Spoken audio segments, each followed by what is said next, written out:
Assalamualaikum warahmatullahi wabarakatuh. Nama saya Natasha Siti Nurhanisa dengan NPM C 10180140140. Di sini saya akan mengerjakan tugas dari Ibu dosen Bu Anissa dengan tugas akuntansi keuangan lanjutan 1. Di sini saya akan mendefinisikan apa itu akuntansi. Menurut saya, akuntansi adalah proses untuk mengidentifikasi, mengukur, dan mengkomunikasikan informasi ekonomi untuk mendapatkan keputusan-keputusan yang tepat dari pengguna informasi. Jadi, di sini akuntansi berpengaruh pada ekonomi, maupun informasi dari perusahaan, ekonomi Indonesia, dunia, ataupun bisnis, seperti itu. Dan menurut saya, definisi kedua akuntansi adalah tentang mencatat kesehatan suatu bisnis atau menjadi mampu memberikan sebuah akun pada saat tertentu tentang bagaimana bisnis itu dilakukan. Yang saya jelaskan, akuntansi ini berpengaruh pada bisnis. Jika kita membangun bisnis, pasti ada akuntansi. Karena akuntansi berpengaruh pada keuangan. Jika keuangan tersebut tidak sesuai dengan tidak benar, maka keuangan tersebut akan hancur, modal tidak berbalik mungkin, atau perusahaan tidak ada konsisten, maka mendapatkan kerugian juga. Tentu saja bisnis ini banyak mengenai masalah keuangan dan sebagai besar keberhasilan atau kesehatan mereka diukur dari apakah bisnis menghasilkan uang, melanggar atau kehilangan uang. Pembukuan tidak diragukan lagi merupakan bagian besar dari pekerjaan seorang akuntan. Yang tadi saya jelaskan seperti itu. Seorang akuntan menyimpan catatan transaksi keuangan perusahaan secara akurat. Namun, mereka juga dapat menafsirkan data yang mereka catat agar bisnis tidak hanya mendapatkan gambaran akurat tentang kondisi bisnis mereka saat ini, namun juga membangun strategi untuk memperbaiki. Jadi, akuntan itu lebih ke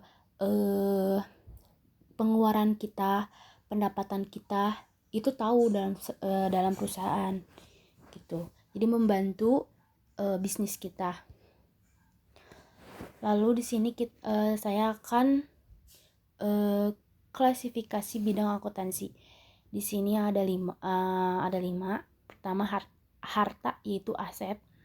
Aset merupakan sumber daya yang dapat diukur secara finansial yang dimiliki perusahaan. Aset memiliki nilai ekonomi yang terukur dan dapat dinyatakan dalam nilai.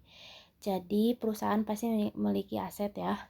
Beberapa contoh aset perusahaan itu meliputi kas, investasi, persediaan, properti, peralatan, piutang. Perusahaan mungkin memiliki aset lain sepertinya reputasi yang tidak dapat diukur. Setiap perusahaan memiliki aset. Karena aset ini tidak dapat diukur, maka tidak dapat dipertanggungjawabkan pada lembar buku besar. Pastikan dalam mencatat aset adalah memiliki nilai ekonomi yang terukur. Yang kedua, liabilities, yaitu kewajiban. Kewajiban adalah kewajiban keuangan perusahaan atau hal-hal yang harus perusahaan bayar. Ini termasuk jumlah nilai yang terutang kepada pemberi pinjaman atau pemasukan. Jadi ketika saya punya bisnis nih, saya tidak punya modal, nah saya meminjam pada bank. Nah, kewajiban itu ketika kita sudah menjalani bisnis, maka kewajiban saya seorang pembisnis harus membayar hutang modal saya yang saya pinjam pada bank tersebut. Yang ketiga itu equity atau ekuitas. Ekuitas adalah investasi yang dibuat oleh pemegang saham di perusahaan dan pada dasarnya adalah nilai mata uang dan nilai perusahaan. Jadi equity itu lebih ke nilai mata uang dan nilai perusahaan. Yang keempat, income, pendapatan perusahaan adalah jumlah pendapatan yang diperoleh setiap saat bisnis menyediakan layanan atau menjual produk ke pelanggan atau dengan cara lain jika perusahaan mendapatkan penghasilan. Beberapa akun pendapatan meliputi pendapatan penjualan, pendapatan jasa, pendapatan bunga, dan komisi. Maka ketika perusahaan mempunyai pendapatan, itu harus ditulis, harus dicatat oleh seorang akuntan. Yang kelima, expend, biaya atau pengeluaran. Biaya adalah biaya yang terkait dengan menjalankan bisnis, termasuk tagihan atau biaya operasional dan juga biaya yang sama dengan pendapatan. Seperti ini maksud ke kewajiban ya, pembayaran hutang. Contohnya adalah biaya yang terkait dengan penjualan produk karena nilai produk dipertanggungjawabkan di neraca. Bila sudah terjual, kenaikan pendapatan akan sama dengan biaya yang tidak lagi memiliki produk. Selanjutnya saya akan menjelaskan fungsi akuntansi. Secara garis besar, mungkin akuntansi berfungsi untuk penting dalam proses penyusunan laporan keuangan secara keseluruhan, baik mau perusahaan, ekonomi Indonesia ataupun yang lain. Di sini saya akan jelaskan yang pertama, fungsi akuntansi yaitu sangat penting sebagai penyusun laporan laba rugi sebuah perusahaan selama satu periode, biasanya selama 1 tahun. Jadi selama 1 tahun itu akuntansi harus tahu laba ruginya tuh berapa, kayak ketika punya bisnis labanya berapa, ruginya berapa. Kedua, akuntansi keuangan berfungsi penting dalam proses penyusunan laporan keuangan. Secara keseluruhan, laporan keuangan keseluruhan sendiri biasanya berisi mengenai informasi untuk pihak internal atau manajemen perusahaan. Jadi ketika kita sudah menyusun laporan keuangan, kita juga membutuhkan jadi ketika kita sudah menyusun laporan keuangan, akuntan akan memberi informasi kepada manajemen perusahaan, seperti itu. Yang ketiga, memiliki fungsi yang penting dalam menetapkan hal seluruh pihak yang berkaitan dengan perusahaan, baik itu pihak internal, manajemen perusahaan lain maupun pihak eksternal, bank, investor, dan lainnya. 4. Melakukan pengawasan semua kegiatan perusahaan, terutama yang melibatkan transaksi keuangan. Kelima, proses pembuatan anggaran perusahaan yang membantu untuk mencapai target yang sudah ditentukan dari awal tahun atau awal periode untuk transaksi selanjutnya.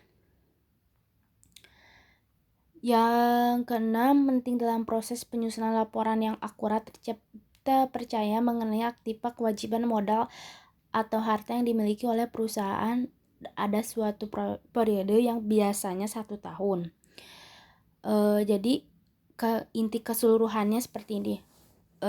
Fungsi akuntan itu adalah pelaporan keuangan, penyajian, mungkin ada pendapatan itu ditulis oleh seorang akuntan, laba rugi ditulis oleh seorang akuntan, informasi keuangan jika seorang manajer atau manajemen keuangan pasti menanyakan kepada seorang akuntan. Dan seorang akuntan itu fungsinya dia menyusun laporan keuangan tersebut. Jadi nanti perusahaan bakal tahu apakah perusahaan mengalami kerugian atau keuntungan, seperti itu. Selanjutnya, siklus akuntansi. Yang pertama, ada jurnal umum. Jurnal umum memiliki pengertian yang dipergunakan untuk tempat melakukan pencatatan bagi segala jenis bukti transaksi keuangan yang muncul akibat terjadinya berbagai transaksi keuangan perusahaan dalam suatu periode tertentu. Jadi ketika perusahaan misalkan perusahaan membeli barang, nah jurnal umum mencatatnya.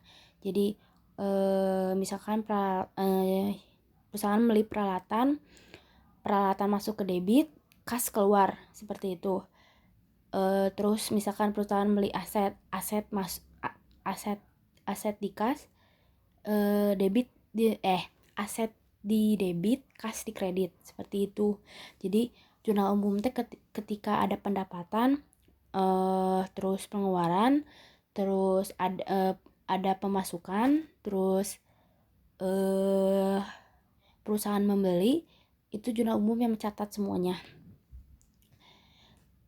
Terus ada jurnal khusus juga, adalah pencatatan transaksi yang terjadi dalam perusahaan dikelompokkan dalam jenis yang sama, sering terjadi dan berulang dalam satu periode akuntansi baik bulanan maupun tahunan. Terus kita ke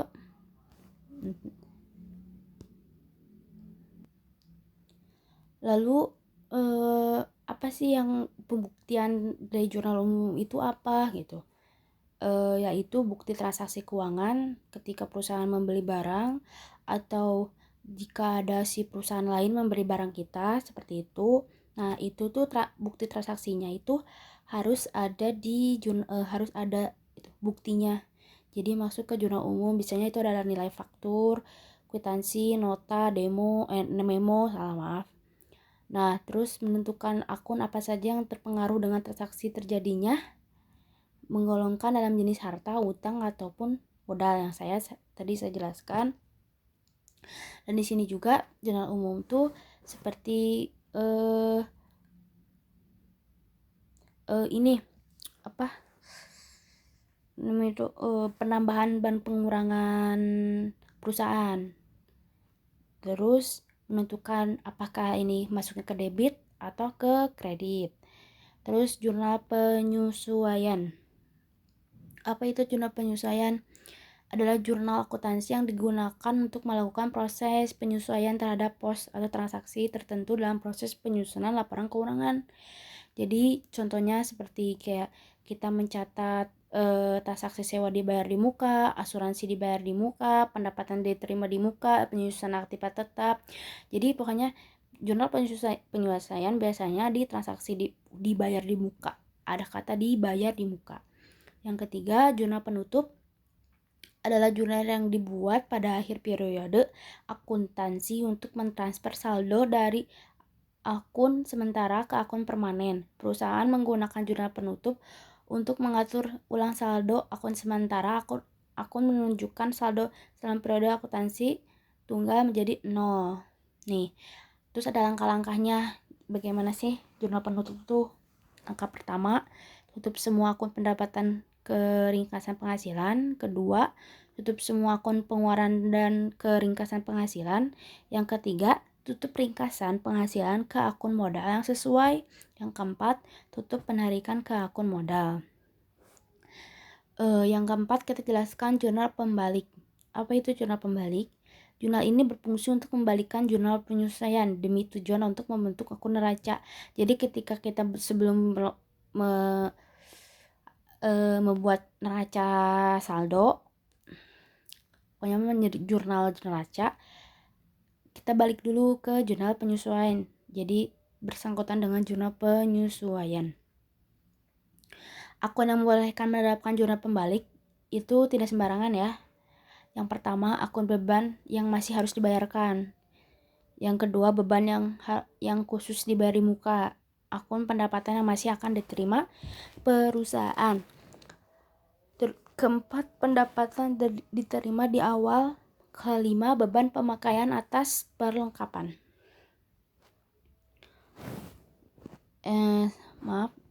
Terus yang kelima itu buku besar pembantu. Apa itu buku besar pembantu?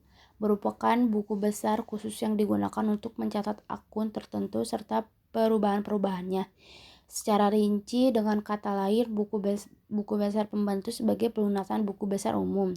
Jadi catatannya yang di dalam buku besar itu pembantu merupakan rincian dari salah satu buku besar umum, yaitu rincian hutang, piutang. Nah, buku besar pembantu itu dibagi menjadi dua. Ada buku besar piutang usaha sama buku besar pembantu utang. Yang keenam terakhir, buku besar umum. Apa itu buku besar umum?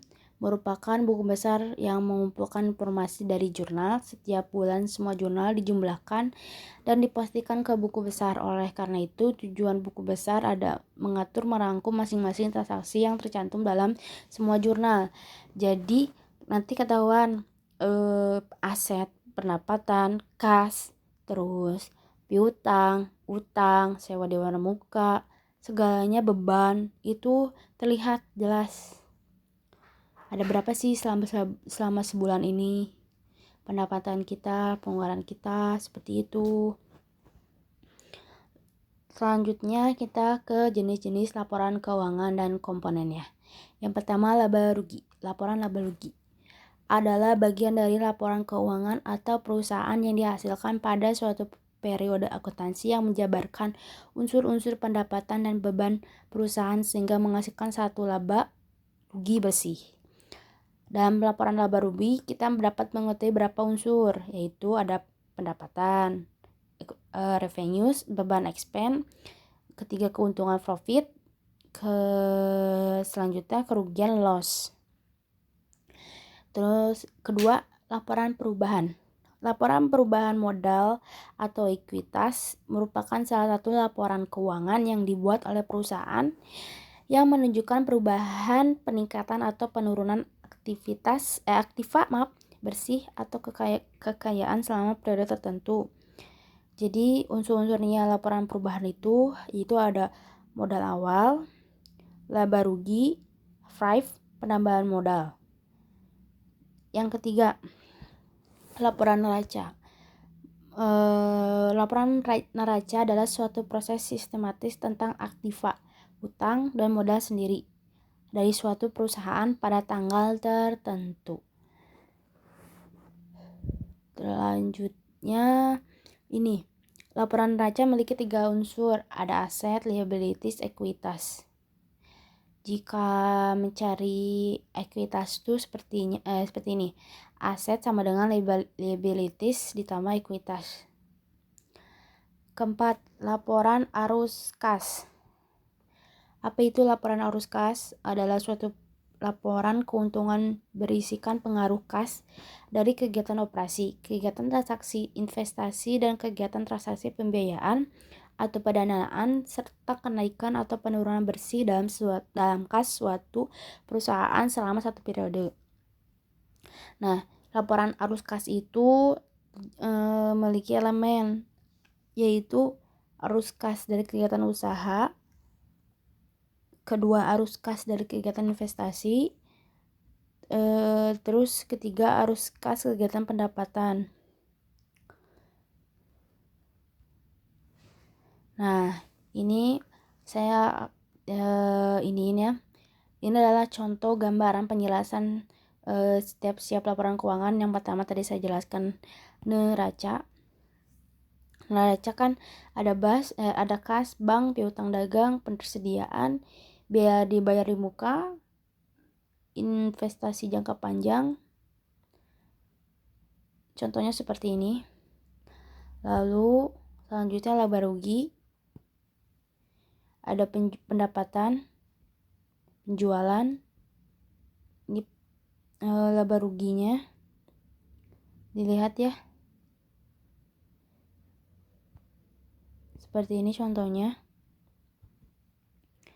Lalu selanjutnya laporan arus kas. Tadi ada ini arus kas dari kegiatan usaha, operating activities, piutang dagang, persediaan, penjualan, biaya operasional. Terus yang saya jelaskan tadi arus kas dan kegiatan investasinya, ada biaya dibayar di muka, terus ada ini terakhir modal, arus kas kegiatan pendanaan.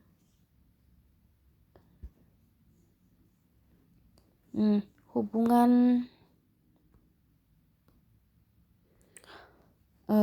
terus saya akan menjelaskan ini ya, hubungan antara laporan keuangan.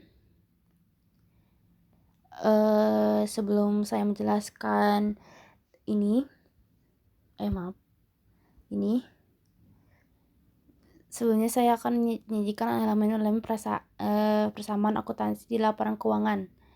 Yang pertama, elemen aset, utang, dan ekuitas disajikan di neraca. Kedua, elemen-elemen pendapatan dan biaya disajikan dilaporkan laba atau rugi. Yang ketiga, elemen pengembalian ekuitas dan ekuitas disajikan di laporan. Yang keempat, perubahan ekuitas salah satu elemen aset yaitu kas disajikan dilaporkan dalam arus kas. Nah, kan di sini dijelaskannya hubungan antara laporan keuangan. Yang ini penjelasan elemen laporan keuangan. Jadi arus pertama dari penjelasan yang ini, dari penjelasan tentang laporan keuangan di atas dapat disimpulkan bahwa laporan keuangan yang satu dengan yang lainnya memiliki hubungan yang amat penting dikarenakan laporan keuangan merupakan suatu hal yang vital, artinya hal yang sangat penting bagi suatu perusahaan guna dilakukan untuk pengambilan keputusan yang tepat. Di sini kan ada laporan laba rugi, pendapatan biaya, laporan perubahan modal, neraca, laporan arus kas. Ini sangat penting ya, kalau misalkan salah itu fatal sih. Kedua, kita penggunaan laporan keuangan. Ada pihak internal maupun pihak eksternal. Sebelumnya saya menjelaskan dulu pihak internal. Apa itu pihak internal? Pihak internal perusahaan merupakan pihak yang secara langsung berkaitan dengan aktivitas operasional perusahaan, terutama oleh manajer. Manajer dalam definisi apa itu? Laporan keuangan akuntansi sangat penting bagi manajer. Laporan keuangan dilakukan untuk mengambil keputusan kebijakan dalam operasi perusahaan bagi seorang manajer. Untuk pihak eksternal. Apa itu pihak eksternal? Menurut standar akuntansi, pihak eksternal adalah laporan keuangan maupun kinerja perusahaan Anda. Anda bisa mengetahui berapa jumlah laba rugi yang dihasilkan oleh perusahaan melalui laporan ini. Nah,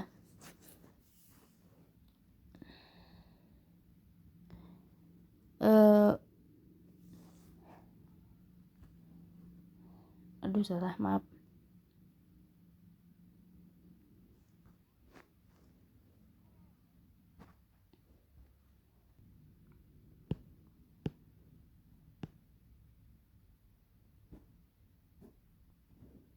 PSAK, di sini saya membiarkan jenis PSAK. Maaf, diulang kembali. Ada SAK, EATP, TAP, 3 PSAK syariah sama 4 SAP. Perbedaan SAK dan PSAK yaitu adalah laporan penyajian keuangan dan laporan laba rugi. Kalau misalkan di SAK itu laporan penyajian keuangannya ada aset keuangan, properti investasi yang diukur dalam nilai wajar, aset biojolik, kewajiban berbunga jangka panjang, aset dan kewajiban pajak tangguhan, kepentingan non pengadilan. Sedangkan kalau PSAK disajikan dalam laporan posisi keuangan, pembedaan aset lancar, liabilities jangka pendek, informasi disajikan dalam laporan posisi keuangan. Terus komprehensif juga, terus informasi disajikan dalam komprehensif laba rugi selama periode pendapatannya komprehensif. Sedangkan laba rugi selama periode pendapatan komprehensif lain selama periode, informasi yang disajikan dalam laba rugi. Sedangkan SAK tidak sama dengan PSAK, sebaliknya. Lalu PT persoalan terbatas itu adalah suatu badan hukum untuk menjalankan usaha yang dimiliki modal terdiri dari saham-saham pemilikan memiliki bagian sebanyak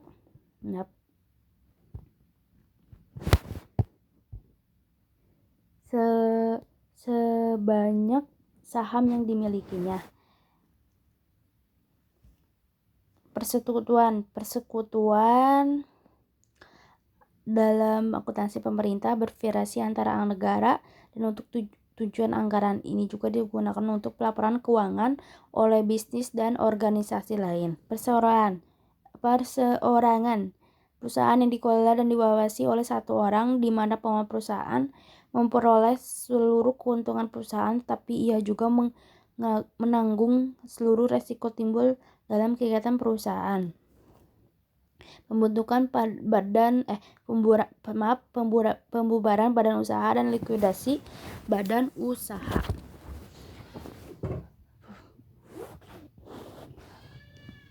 Pembubaran perceraian dalam jangka waktu paling lambat 30 hari terhitung sejak tanggal pembubaran perceraian. Likuidator wajib memberitahukan kepada kreditor mengenai pembubaran perceraian.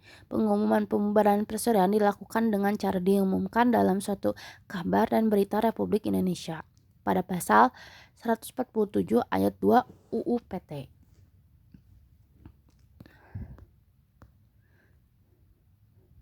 Yaitu lalu pelaporan segmen.